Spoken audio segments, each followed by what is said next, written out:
at least on this shot for now, maybe across your whole game is. So you can take your couple practice swings, that's fine. So you're here, you take a couple practice swings, whatever. That's fine. As long as you take the same number of practice swings every time, that's good.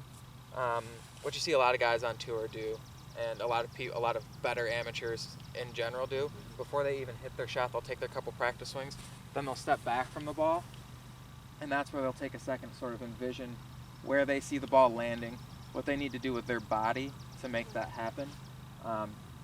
So I would like you to step back from it. You only need to be about a yard or so back, and just pick your spot out and kind of imagine the way that ball flight's going to look, whether you have to close your eyes or not. Anything like that, sort of envision where that ball flight's going to look. And then as you're looking at your spot, step into the ball. Take one look down, grab your grip, and then go. So I'm removing practice swinging entirely? No, do your practice swing first. Do your couple practice swings. So to get the feel of that same feel of that club head and your hands and everything going around your body, and just using your upper body to make that swing. And then step back. Visualize. Okay. Visualize your spot and where you want, how you want that ball flight to look, whether it's high, low, where you want it to land, and then step in. Take one look, and then hit your shot. Straight and a little left, little right. I'm not so much A slice or a hook. a slice or hook. It's more just a little leeway on both sides. Yeah. Cool. So the one thing I did notice here, let's tee one back up again. Is you might actually have the ball teed just a little bit low, which could lead to that little bit of a low ball flight. Go ahead and set up to it one more time.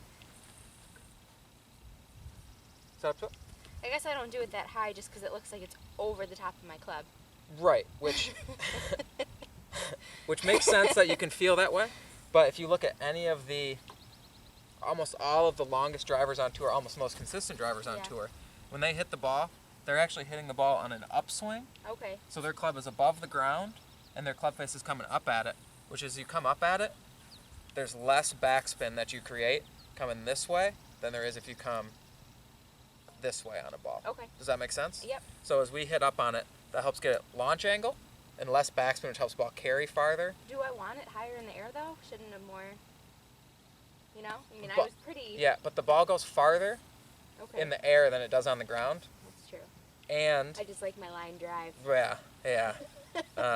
So you got to carry it, and you can't carry it the extra 10 yards. That's true. Okay, yeah.